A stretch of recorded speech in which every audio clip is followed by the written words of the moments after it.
Hello friends, எல்லாரும் எப்படி இருக்கீங்க? இன்றைக்கி நம்ம வீடியோவில் ரொம்பவே டேஸ்டியாக ரொம்ப பஞ்சு போல் சூப்பராக ஒரு கேக் ரெசிபி தான் நம்ம பார்க்க போகிறோம். கண்டிப்பாக எல்லாரும் ட்ரை பண்ணக்கூடிய அளவுக்கு ஈஸியான மெத்தட்லேயும் ரொம்ப டேஸ்டியாகவும் பார்த்தீங்கன்னா இன்றைக்கி நம்ம கேக் செய்ய போகிறோம். முதல்ல ஒரு கேக் ட்ரே எடுத்துக்கிறேன். நான் பார்த்தீங்கன்னா இந்த ப்ரெட்லாம் பண்ணுவோம் பார்த்தீங்களா, அந்த மாதிரி ட்ரே தான் இந்த மாதிரி எடுத்து வச்சுருக்கேன்.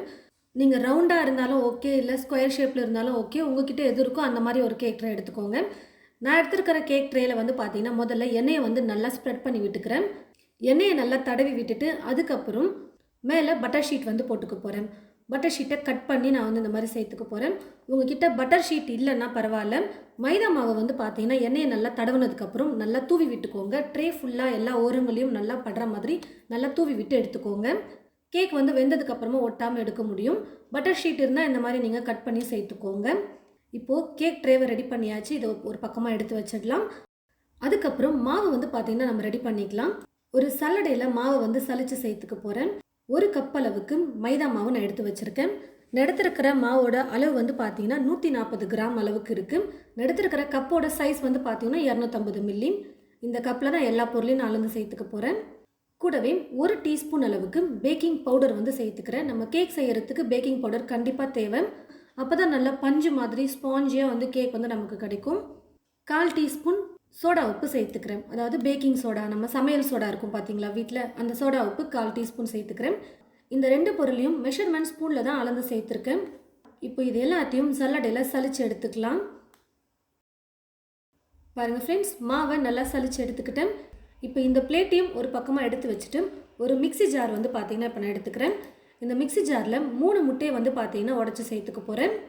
கேக்கை பீட் பண்ணுறதுக்கு பீட்டர் அதெல்லாம் எதுவுமே நமக்கு தேவையில்லை, மிக்சி ஜாரே போதும். மிக்சியிலே நம்ம அரைச்சி எடுத்துக்கலாம்.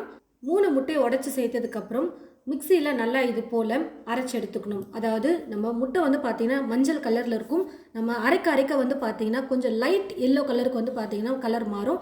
அது வரைக்கும் நம்ம நல்லா மிக்சியில் அரைச்சி எடுத்துக்கிட்டால் போதும். 100 கிராம் அளவுக்கு வெண்ணெய் சேர்த்துக்கிறேன். நான் பார்த்தீங்கன்னா அன்சால்டட் பட்டர் தான் எடுத்திருக்கேன்.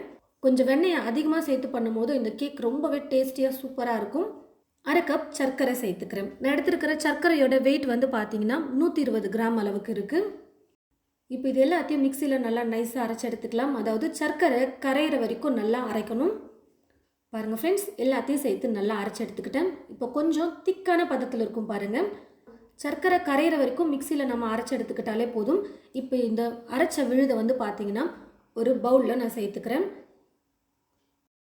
இது கூடவே 3/4 டீஸ்பூன் அளவுக்கு வெண்ணிலா எசன்ஸ் நான் சேர்த்துக்கிறேன். உங்களுக்கு எந்த ஃப்ளேவர் பிடிச்சிருக்கோ அந்த ஃப்ளேவர் எசன்ஸ் நீங்கள் சேர்த்துக்கலாம். நான் இப்போது வெண்ணிலா எசன்ஸ் தான் சேர்த்துருக்கேன். கொஞ்சம் லைட்டாக அந்த கலவையோட நல்லா எசன்ஸை சேர்த்து கலந்து கொடுத்ததுக்கப்புறம் சலிச்சு எடுத்து வச்சுருக்கிற அந்த மாவிற்கு பார்த்தீங்களா, அதை கொஞ்சம் கொஞ்சமாக சேர்த்து நம்ம நல்லா மிக்ஸ் பண்ணி எடுத்துக்கலாம். கொஞ்சம் கூட உருண்டைகளே இல்லாத மாதிரி நல்லா நைஸாக மாவை நம்ம மிக்ஸ் பண்ணணும். முட்டை வெண்ணெய் எல்லாத்தையுமே நம்ம மிக்சியில் அரைச்சி எடுத்ததுனால அந்த கலவையே போதும் நமக்கு மாவு கொட்டி மிக்ஸ் பண்ணுறதுக்கு. நல்ல கெட்டியான பதத்துக்கு மாவு பார்த்திங்கன்னா நமக்கு கிடைக்கும். ஒருவேளை மாவு ரொம்ப கெட்டியாக இருக்கிற மாதிரி உங்களுக்கு தெரிஞ்சதுன்னா நீங்கள் பால் கூட சேர்த்து மிக்ஸ் பண்ணிக்கலாம்.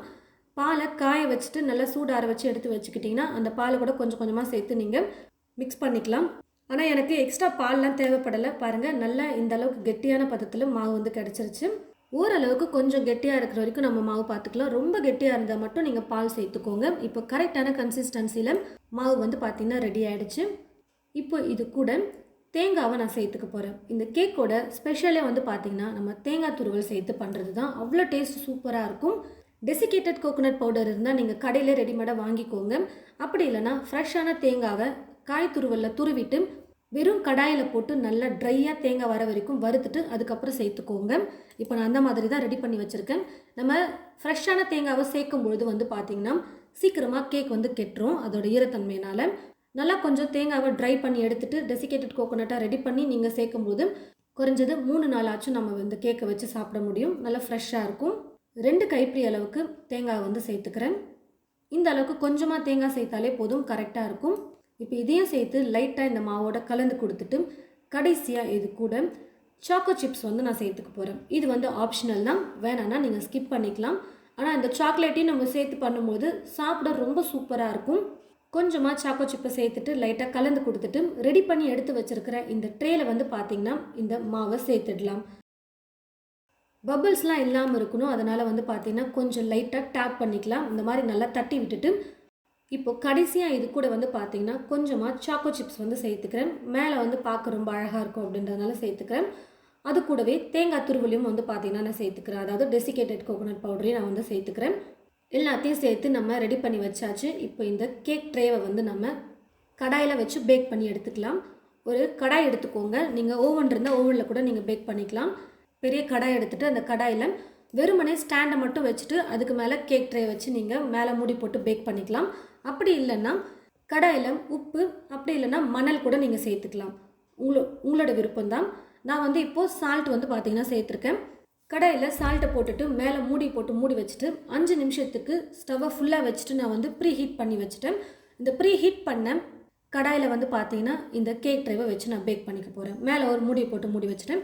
இந்த மாதிரி கண்ணாடி லிட் போடும்பொழுது இந்த ஹோல்ஸ் வந்து இருக்கும் பார்த்தீங்களா, அதை அடைக்கணும். அதனால் ஒரு பேப்பர் வச்சு அடைச்சி வச்சுருங்க. கேக் ட்ரேவை கடாயில் வச்சதுக்கப்புறமா ஸ்டவ்வை இதுக்கப்புறம் லோ ஃப்ளேமில் வச்சுட்டே நம்ம குக் பண்ணிக்கலாம். அப்போ தான் கேக் வந்து நல்லா வெந்து வரும். குறைஞ்சது 40லேருந்து 50 நிமிஷத்துக்கு நம்ம கேக்கை வந்து பேக் பண்ணால் தான் நல்லா வெந்து வரும். ஒரு 30லேருந்து 40 நிமிஷம் குக் பண்ணதுக்கப்புறமா இந்த மாதிரி ஒரு டூத் பிக்கை வச்சு இல்லைனா கத்தி வச்சு நீங்கள் குத்தி பாருங்கள். கேக்கில் வெந்திருக்கா இல்லையான்னு தெரிஞ்சிடும். இந்த குச்சியில் வந்து பார்த்தீங்கன்னா மாவு ஒட்டி வந்ததுன்னா வேகலைன்னு அர்த்தம். மாவு எதுவும் ஒட்டாமல் இருந்துச்சுன்னா கேக் நல்லா வெந்திருக்குன்னு அர்த்தம். அதுக்கேற்றது போல் நீங்கள் வந்து பேக் பண்ணிக்கோங்க. 30 நிமிஷம்னா 30 நிமிஷத்தில் எடுத்துடாதீங்க. முன்ன பின்ன டைம் வந்து பார்த்தீங்கன்னா 30லேருந்து 50 நிமிஷத்துக்கு நமக்கு டைம் எடுக்கும் கேக் பேக் ஆகிறதுக்கு. இப்போ நல்லா சூப்பராக கேக் வெந்து வந்துருச்சு. நான் ஸ்டவ் ஆஃப் பண்ணிவிட்டு இந்த ட்ரேவை எடுத்து வெளியில் வச்சிடுறேன். நல்லா சூடாகட்டும். இந்த உப்பு இருக்குது பார்த்தீங்களா, இந்த உப்பை வந்து நீங்கள் ஒரு பாக்ஸில் போட்டு வச்சுக்கிட்டிங்கன்னா இன்னொரு டைம் கேக் செய்யும் போது உங்களுக்கு ரொம்பவே யூஸ்ஃபுல்லாக இருக்கும். கேக் வந்து பார்த்தீங்கன்னா நல்லா சூடாரி வந்துருச்சு. இப்போ இது ஒரு பிளேட்டுக்கு மாற்றிக்கிறேன். இப்போ இதுக்கு மேலே இருக்கிற இந்த பட்டர் ஷீட் எல்லாத்தையும் எடுத்துடலாம். ரொம்பவே சூப்பராக நல்லா சாஃப்டாக ஸ்பாஞ்சியாக வந்து பார்த்தீங்கன்னா கேக் வந்து ரெடி ஆகிடுச்சு. நல்லா சூப்பராக பேக் ஆகிட்டு வந்துருச்சு பாருங்கள். இப்போ கத்தி வச்சு நம்ம கட் பண்ணிக்கலாம். ரொம்பவே ஸ்பாஞ்சியாக வந்திருக்கு. உங்களுக்கு என்ன மாதிரி பிடிச்சிருக்கோ அந்த மாதிரி நீங்கள் பீஸ் போட்டுக்கோங்க. எப்பவும் ஒரே மாதிரி நீங்கள் கேக் செய்யாமல் கொஞ்சம் டிஃப்ரெண்ட்டாக இந்த மாதிரி தேங்காவையும் சேர்த்துட்டு சாக்கோ சிப்பும் கூட சேர்த்துட்டு நீங்கள் பண்ணும்போது இந்த கேக் டேஸ்ட்டே வந்து பார்த்தீங்கன்னா ரொம்ப சூப்பராக இருக்கும். வெறும் பிளைன் கேக்கே பண்ணாமல் இந்த மாதிரி நீங்கள் ட்ரை பண்ணி பாருங்கள். சாப்பிட அவ்வளோ டேஸ்டியாக இருக்கும். எவ்வளோ நல்லா ஸ்பாஞ்சியாக சூப்பராக வந்திருக்கு பாருங்கள். கண்டிப்பாக உங்களுடைய வீட்டில் இருக்கிற எல்லாருக்கும் பிடிக்கக்கூடிய வகையில் இந்த கேக் வந்து இருக்கும். நீங்கள் உங்களுடைய வீட்டில் நான் சொன்ன இதே அளவுகளை கொண்டு ட்ரை பண்ணி பாருங்கள். ட்ரை பண்ணி பார்த்துட்டு எப்படி இருக்குன்னு சொல்லிட்டு மறக்காமல் கமெண்ட் பாக்ஸில் வந்து கமெண்ட் பண்ணுங்கள். இந்த வீடியோவை மற்றவங்களுக்கும் ஷேர் பண்ணுங்கள். இது போல் நிறைய ரெசிபீஸ் பார்க்க தமிழ் ஃபுட் மசாலா சேனலை மறக்காமல் சப்ஸ்கிரைப் பண்ணிக்கோங்க. கூடவே பக்கத்தில் இருக்கிற பெல் ஐக்கானை கிளிக் பண்ண மறந்துடாதீங்க. தேங்க்யூ.